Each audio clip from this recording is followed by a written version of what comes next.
Hi all! Everything in my video is pulled from the public domain, and I am using them under the Fair Use, Fair Dealings guidelines. Everything I say is my own opinion. You should look into this information for yourselves, but I'm pretty sure I'm right. Good morning, everybody, and thank you all so much for all of your patience. We're still mid-move.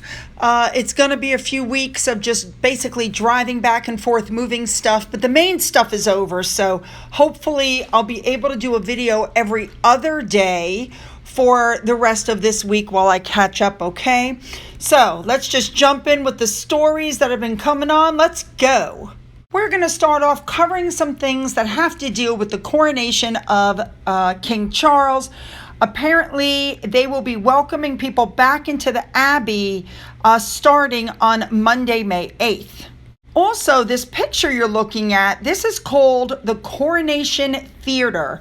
It is a special area that's built just where the King and Queen will be crowned in the Abbey. And it will stay in place until May 13th, in case you want to go see it. All right, next up. Richard Coles put up a tweet, the Reverend Richard Coles, that he is going to be responsible for the spoon that's used to pour the holy oil and do the anointing. Next up, we have something called the Stone of Destiny. Now, until I started looking into this whole thing, I had never even heard of this. Apparently, this stone is also called the Stone of Scone. They're getting ready to move it to Westminster Abbey ahead of the coronation.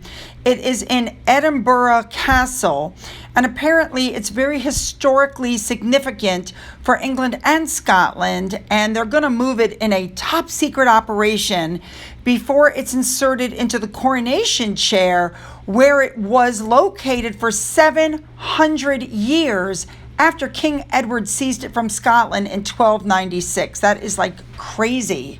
Now, the stone was moved in 1996 to Scotland, and there was an official handover ceremony that took place on St. Andrew's Day. Now, to get it out from under the coronation chair, they used a pulley and placed it onto a purpose-built handburr, I guess they call it, before driving it to Scotland. Now, you're not going to believe this. I mean, I guess you can believe it. It doesn't surprise me that back in 1950, two students decided they were going to steal this thing. The border between England and Scotland was closed while they tried to find it. Of course, the people who stole it dropped it and broke it into two pieces. The two pieces were effectively recovered, and they were brought to Glasgow, where it was repaired by a stonemason. Who the hell steals a stone? A historical stone, and then breaks it? My goodness. All right, moving on. Next up, I saw this. People are asking if Sarah Ferguson and Andrew are ever going to remarry. You know, they divorced in 1990. Well, they split in 92. They divorced in 96. But they've continued to live together and raise the kids, and they're co-parents. And I don't know that they ever should have divorced, to be honest. They seriously look so happy together, and I don't know that they ever should have divorced. Anyway, this notification that you see came up basically insinuating that they've remarried. I will be waiting for an official confirmation on that one. Moving on. Princess Anne, the Princess Royal, went to a very prestigious college to visit them. It's very popular with European royalty. She was at the National Coast Watch Institute at St. Donat's Bay, which is on the grounds of the UWC Atlantic College in Wales. She is patron there. Now, the college is set in a 12th century castle called St. Donat's Castle on the Welsh coast. Apparently, Princess Leonor, there she is from Spain, Spain's future queen, is currently enrolled there. Now, this was founded in 1962 by a German educationalist who also set up a boarding school in Scotland. Good. Moving on to King Charles, he has launched a range of Sandringham branded biscuits and cookies. The packaging is adorned with his own artwork. The boxes and tubs range in cost from £4.99 to £7.99. They have his own watercolor pictures of Sandringham House on it. So you can now own a piece of the king's artwork for just a few pounds compared to the cost that everybody else is paying for his limited edition stuff. Now, these snacks and treats you can also snag at the gift shop at the visitor center on the 20,000-acre royal estate that's located in North Norfolk. They are on the shelves next to copies of the children's book, The Old Man of Lochnanger, I hope I'm saying that correctly, which was written by Charles when he was Prince Charles in 1980. So he's also an author. Now they have a selection. There's mini chocolate and gingerbread cookies, toffees, clotted cream fudge. Well, that sounds good. Tubs of barley sugar, sherbet lemons, mint humbugs. And don't kid yourself, when I make it to the UK and I go there, I will be purchasing these items. All right, moving on. All right, next up, it was 2 years ago that Queen Elizabeth planted a tree with Charles, and that was the beginning of the Queen's Green Canopy. And now it's ended. The king marked the end of the project in planting one of the final tree with his son William. I think that's lovely and very touching. I love this. Okay, next up, Charles was seen at a Palm Sunday church service in Gloucestershire, and the one thing everybody noticed is he has a new coat. And then it was like, thank you to Louise G on Twitter, because what she uncovered was that it's his father's coat. How sweet is that? I love it. All right, next up.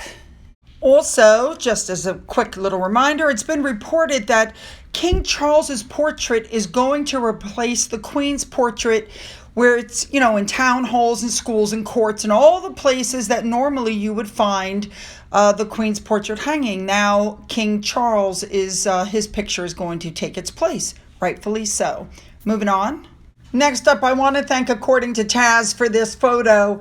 OK Magazine, Secrets of the Crown Jewels. I love the cover. Moving on. It's being reported that Prince Harry's visit to London was to test the waters. No, I have to say, honestly, I don't believe that. I think he went there for no other reason than to try to steal the thunder from his father, because at that point, his father was supposed to be in France. This was a court hearing that he didn't have to be at. He could have done it by Zoom call, but I think he did it because, first of all, I think he wanted to see if he could get in and out of the country. We all know what's going on. Number two, he was trying to steal thunder. But we all know also that he's the one who leaked the story that his father wouldn't see him. And let me tell you, the UK has backed Charles for not seeing Harry. We all know what would have happened if he'd gone to see him. The stories would have started coming out. Dad said this happened, that happened, even if it's untrue. And we know that half of what's being put out is untrue. Look at this one. Prince Harry stayed with friends while he's in the UK. If he had stayed with quote-unquote friends, it wouldn't have stayed private for very long. They're saying that he avoided the royals by doing that. But there are other reports that came out that said that Harry was staying in a 4-star hotel and not with friends. And then another story came out that said that, that he was told he could use Frogmore up until the coronation, so he stayed at Frogmore. The truth is, I don't think anybody really knows where he stayed. They're just putting out clickbait. My opinion. It is being reported that Harry has gone back to California, but interestingly enough, it doesn't look like anybody called Backgrid to get some photos, maybe because people just didn't care. Moving on. Now, Angela Levin pointed something out very interesting about Prince Harry's trip. Number one, he was told to give the government 30 days notice so they could arrange for his protection. He did not let them know that he was coming. Number two, he didn't ask for a bulletproof car. He didn't ask for cards. As a matter of fact, he showed up in a taxi cab. So if anything, I think he hurt his case against the UK for police protection because he's in such danger. He showed up with his own private paid for security in a taxi. Nobody bothered him and he had no issues. There you go. I think that's damaging to his case. Just me. You know, here's what I think is going to happen. I think he's going to lose the UK case for protection. They're going to use what he just did against him. Number two, I don't believe that this case is going to go any further because the whole case is based on what this PI guy said, and he's denying. He's saying he hacked, but he didn't hack for the newspaper. And number three, Harry's visa is now in question, and they're looking at deportation because of his drug abuse. Interesting. Now, the next thing I want to touch on just really quickly is that there's been a stalemate because neither Charles nor William has given any apology to Harry. He doesn't need an apology. I'm still not sure what he expects them to be apologizing for. And so the question is Harry and Meghan going to show up? Because apparently there was a deadline to RSVP, and the deadline now has come and gone without an answer. To me, there's your answer. They didn't respond, therefore they're not coming, and you don't have to worry about them. That's my thought process. Now, at the same time, I just have to point out Omid Scooby-Doo works at Yahoo, and stories like this are coming out. If they show up, they're going to have a coveted position in the Abbey. No, they won't. Moving on, this is one of our bigger stories for today. It came out in the tax documents from Harry and Meghan that they paid a PR company that is run by Michelle Obama's former press secretary through Archewell, of course. They paid the company over $109,000 for, quote, strategic support for social impact PR. In other words, they fired Sunshine Sachs. Their PR is sucking. They're going down the drain. The polls are showing that people don't like them. And the woman that they hired was Michelle Obama's press secretary from 2007 to 2011. And she also gave PR support to Hillary Clinton and former presidential candidate John Kerry. So they used Archewell to try to improve their reputation. Didn't work. They're still not liked. They're globally disliked, as a matter of fact. Now, here's what the company says. Just follow me. It says it is a, quote, global leaders turn to navigate challenges with reputational, political, philanthropic, legal, and financial lenses, and boasts that it has decades of dynamic experience with influential leaders. Now, they're saying that she was hired as an experienced strategic advisor. Now, we all know that the documents that they released from Archewell, we've already done dives on them. They're missing a lot of stuff. They probably are going to get audited with the stuff that they found. We know that other than that one $10 million donation, they're earning nothing. Nobody's giving them any money. Nobody's doing anything with them. I still think that money came from Oprah to pay for their Netflix, or their show that they did. Or it could be a loophole for their taxes. Now, people are saying that the reason they hired this woman is because Meghan wants to be president of the United States. And this just goes to show you guys, here is a woman who's never been a PTA president or council member or a city mayor or just a mayor or a governor or senator. No, she wants to hop, skip, and jump right to the top. The problem is she has a long history of telling lies, and that leads to some psychological issues. You know what I'm saying? This is absolutely no different than when she claimed that she got scholarships through college until her father came out with the proof that he paid for her college. Or when she said that she got a standing ovation for a speech, and then the video came out and there was no standing ovation. The point is, people, she lies all the time, and she expects you to just believe her and never check behind her. And then when you check behind her and find she's lying, she makes excuses. I do think she has a difficult problem with reality. I agree. So I agree she might be good in politics for the fact that she's underhanded and a liar, like most politicians are, but that's about it. All right, the next story that came up is that Tom Bauer, who wrote that book, said that Meghan is ambitious and ruthless and has the ability to make people afraid. And she don't make me afraid. Well, everybody was running around saying Meghan had won her case against Samantha, but actually that's not what happened. Samantha Markle, part of her case needed to be refiled to make it a stronger case. So that's what's happening.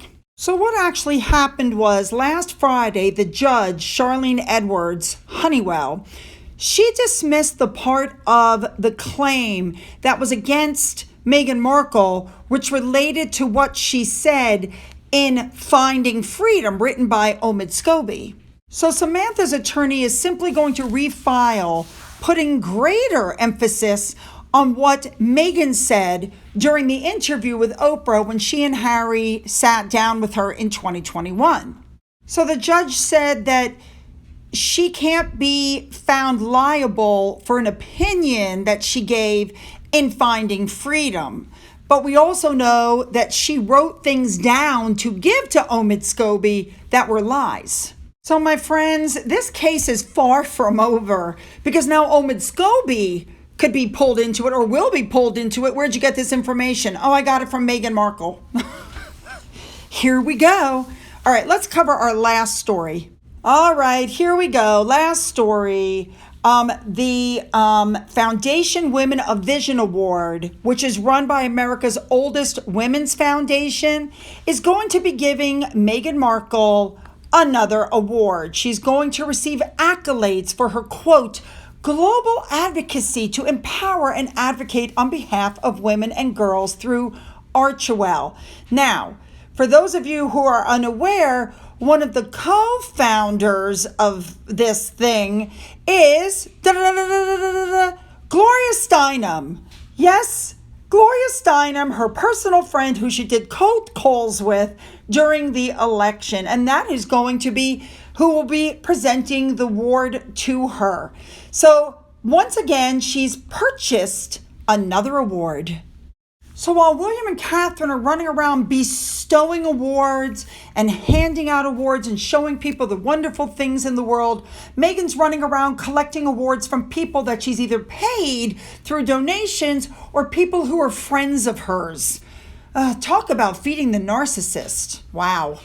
All right, you guys, I'm going to try to put a video up tomorrow, but it may be the day after. Like I said, we're busy running back and forth. I still don't have internet at the house. I'm going back and forth between the apartment and the house. So, but I'm going to try to keep up with it, you guys. I'm going to try. Don't forget to leave those comments below. Believe it or not, I'm taking breaks and reading them. I really am. Don't forget to hit that subscribe button. If you've already hit the button, double check and make sure you're still subscribed. Don't forget to go into the description box where you'll find the links to my Twitter, my Getter, my Rumble, my email, my Patreon. There's a physical address in case you want to mail something. For those of you who've donated through the coffee fund and through the thanks button, thank you so much. And as always, you guys, have a great day.